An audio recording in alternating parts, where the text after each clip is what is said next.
Hi there, this is Patrick Meese from the Strategic Early Warning Network.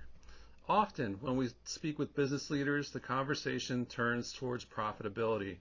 Today's business environment, with the challenges of the pandemic, shifting markets, pricing volatility, supply chain interruption, closures, and tariffs, just to name a few, is characterized by more risk and uncertainty than ever. So today we're going to talk about a midterm strategy that could help boost your profitability, increase volume, and drive your mix while insulating your business from market volatility, and that is diversification. While diversification can be a complex strategy, it is scalable to company size, market, and levels of sophistication. In this presentation, we are going to talk about it at a very general level. We are available for a free dialogue with your business to discuss your unique opportunities and possibilities, so stay tuned for details. So let's dive in. One of the most challenging decisions a company can make is whether to diversify. The rewards and the risks can be extraordinary. Success stories abound. Think of General Electric, Disney, and Apple, but so do stories of infamous and costly failures. To complicate matters, diversification as a corporate strategy goes in and out of vogue in the business environment on a regular basis.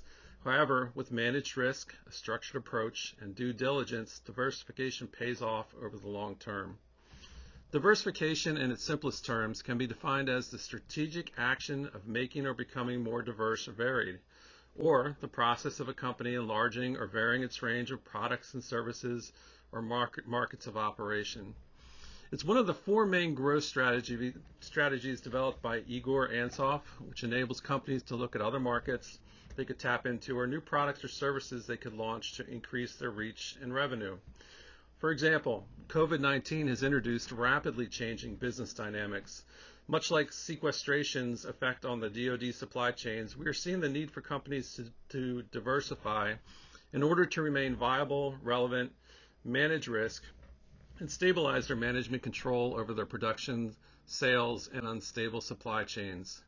The process of diversification is scalable. That is, it can be undertaken by small to medium enterprises and also large, well-known brand name corporations. Therefore, diversification can be a complex business initiative or a more simplified one, depending on the size of the business. Both require comprehensive market intelligence information around which sound business decisions can be made to manage and reduce risks.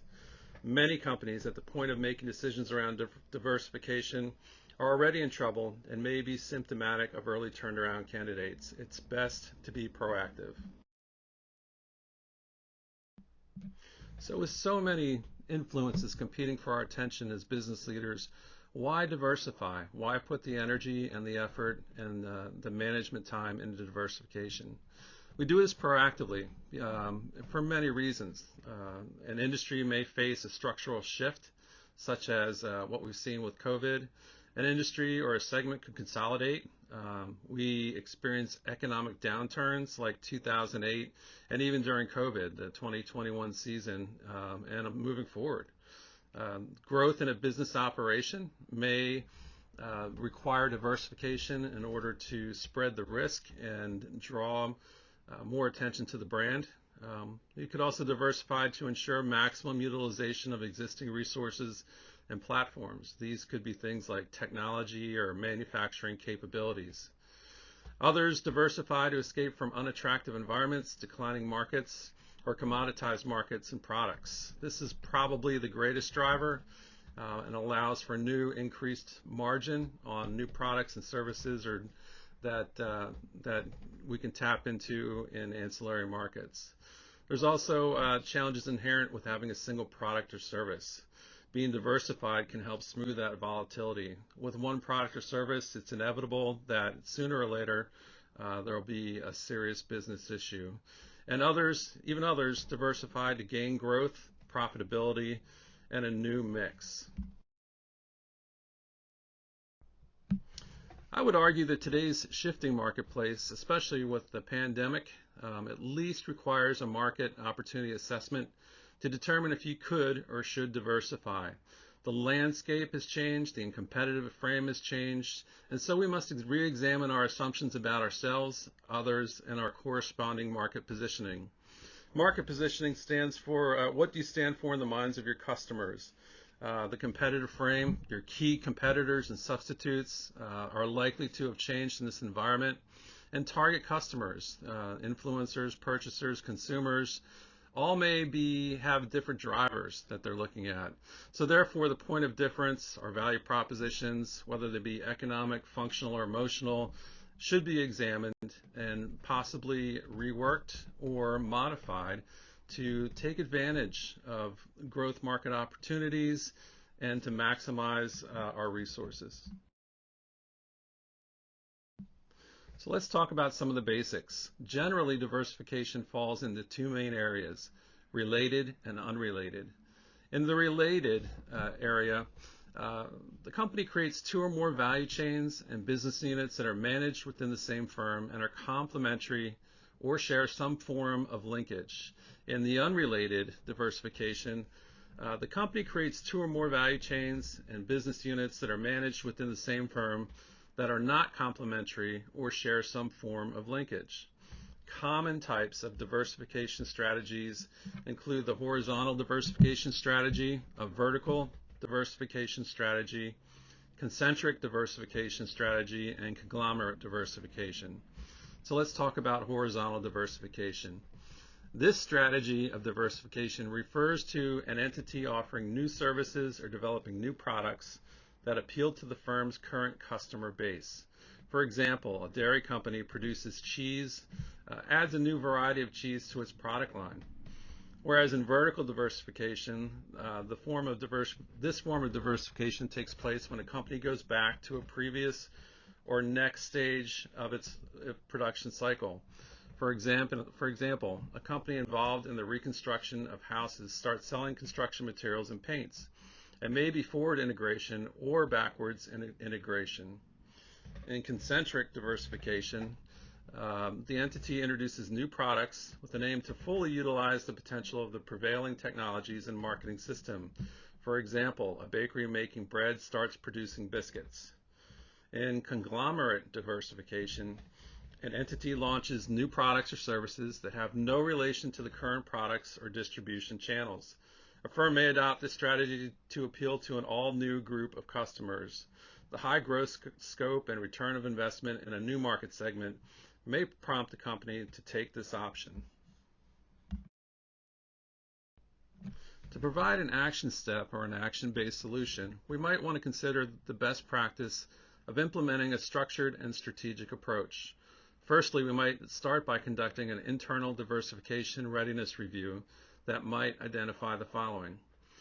Looking at the interrelationships that already exist among business opportunities and segments, selecting the platform in the core business that will be the foundation of a new strategy, utilizing interbusiness collaboration to identify interrelationships among the core business aspects that lay the foundation for diversification, identifying diversification opportunities that provide shared activity, or pursuing diversification that incorporates the transfer of capabilities or skills through acquisition or merger if the capabilities are readily transferable and add competitive advantage.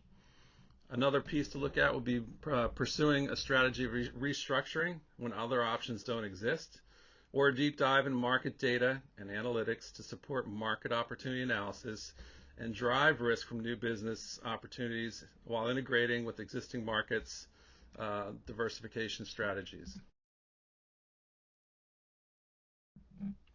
What we know is that accessing comprehensive market intelligence, which we use to inform diversification strategy and manage exposure to risk, is essential to success. This information forms the strategic platform for critical strategic decisions required under diversification. Market intelligence is used to define and clarify potential opportunities in a portfolio of competing ideas and separate good from great ideas, therefore putting development money, time, and effort into those ideas that are the best for the company. Furthermore, it provides the critical information that informs the decision-making process and galvanizes the various business streams into a diversified strategy. Performing a preliminary market analysis, opportunity analysis, what we call an MOA, is a key discipline and informational component which is used to advise and overcome the challenges and, more importantly, drive out the risk inherent to diversification, especially in the SME marketplace. A basic MOA might include the following basic information: things like size of the market, barriers to entry, key competitors in the landscape that they compete in, market segment growth rates, expected profit margins, especially looking at the existing range, market dynamics and market projections, market subsegments, revenue forecast, succession rates, industry market volume and average annual sales, concentration trends, and etc. Diversification as a strategy is loaded with challenges because it requires a lot of internal investment, manpower, time, as well as focus of the top management. That is, it takes a cultural shift towards innovation. But still, in the long run, diversification strategy is one of the best growth strategies. For example, for quick profitability gains, there are 5 main actions that can be taken. A company can take a 3% price increase. They can reduce costs, they can collect receivables and turn cash, they can increase sales, or they can change the mix. Price, volume, and mix can both make a company profitable or drive it into the ground quickly. If one or more of the variables are wrong, especially pricing and volume, the company can lose money with the increased volatility. From the standpoint of impact, speed, and difficulty, 2 of these factors can be completed internally. Reducing cost and collecting receivables are internally controlled, whereas an increase in sales, accepting a price increase, and especially changing the mix take time and customer buy-in. I say all this to state that diversification, that is changing your mix, is a longer-term and proactive step that a company or firm can take to strengthen its market position. While diversification can be accomplished under heavy market pressure, it is best undertaken at the pace that the company sets for itself. Here are 7 reasons for the support of diversification strategy. Number 1, you get more product variety. When diversifying your products, you're bound to do increased research and development, which results in introducing more variety and possible options for products or services to capture new markets or market space. With more product variety, you capture more customer attention and your brand receives a tremendous boost, while the profitability of the company rises with both new and existing products and service. So therefore, having more products and services can be good for your business. Number 2, more markets are tapped. Your reach increases when you have more products and you need more markets to sell them. New products or services and new markets with increased market penetration characterize diversification strategy. More captive markets can also mean that your distribution possibly increases and therefore overall turnover increases. Although penetrating the markets could involve a lot of cost and expenditure, once penetrated, the new market will bring regular and likely higher margins, which is the goal of any business-oriented company. Thus, the diversification strategy is a market penetration strategy as well. Number 3, companies gain more technological capability. With more R&D expenditure, it's likely that the company will develop technological capabilities. The goal of R&D is mostly technological advancement, that is, bringing new and better products into the market. Typically, once you implement the diversification strategy, you are bound to gain more technological capability for your company. They go hand in hand. Number 4, economies of scale. Economies of scale enter in the picture when you are using the same fixed cost overhead platforms for more output. Whenever you are using the same factory to manufacture a greater number of products, naturally with advantage of economies of scale, your cost comes down and your margins go up. This is another advantage of diversification strategy. This is also why we look at platform capabilities and technological capabilities as platforms for diversification. Number 5, cross-selling. Cross-selling becomes a greater possibility under a diversification strategy. You can introduce older products in the new markets or introduce new products in older and more mature markets. An example of this is LG, which gives a large variety of products to end customers and hence cross-sells to its own, from its own products. Number 6, Brand equity. Because brand equity receives a substantial boost with greater market presence, your brand surges in brand recall as well as brand reach.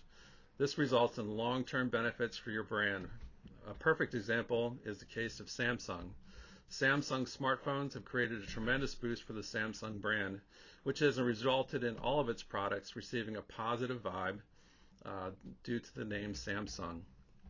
Number 7, risk factor is reduced. Due to diversification strategy and the introduction of new products in new markets, your reliance on one single product or one single market is reduced, and risk is amortized across the markets in which you play, therefore reducing the overall risk of the company. Marketing experts would agree that a business which does not keep adding new customers is bound to fail in the long run. At the same time, a company which does not expand at the right time is bound to lose a lot of its customers and market share. The diversification growth strategy helps the company expand in the right direction and manages risk for the company at the same time, contributing to the bottom line. Thus, diversification strategy is very beneficial for the company in the long run. In conclusion, a diversification strategy must be a well thought out step for an entity. It can boost the growth of a firm, thereby leading it towards optimizing profitability. However, it can also prove to be a costly failure when not performed well. A detailed analysis of the potential market must be conducted before opting for diversification. Additionally, many manufacturing companies lack basic marketing capabilities and are not positioned well or capable of defining their core market positioning. Marketing and marketing strategy are no weakness of the manufacturing SME marketplace. Therefore, the inability to leverage from this position requires significant assistance, usually from a skilled field practitioner to help assist in the positioning of the core business first prior to diversification work. Other significant strategy-based pre-work must be accomplished for a manufacturer to be capable of strategically diversifying successfully. We are interested in helping the businesses in the community where we live, work, and raise our children to prosper and flourish. Our time is paid for by the Commonwealth and therefore available to you at no or low cost. An initial conversation is free. Many CEOs know the pressure they feel and the burden of running a business, especially in today's environment. It often manifests in stress and is palpable in their bodies. If you understand what I'm talking about here, reach out. We want to meet you and just simply talk back and forth in order to understand what is best for you and if we can add value. Give us a call. I am Patrick Meese, Pennsylvania State Regional Director of the Strategic Early Warning Network. Please reach out. My best to each of you.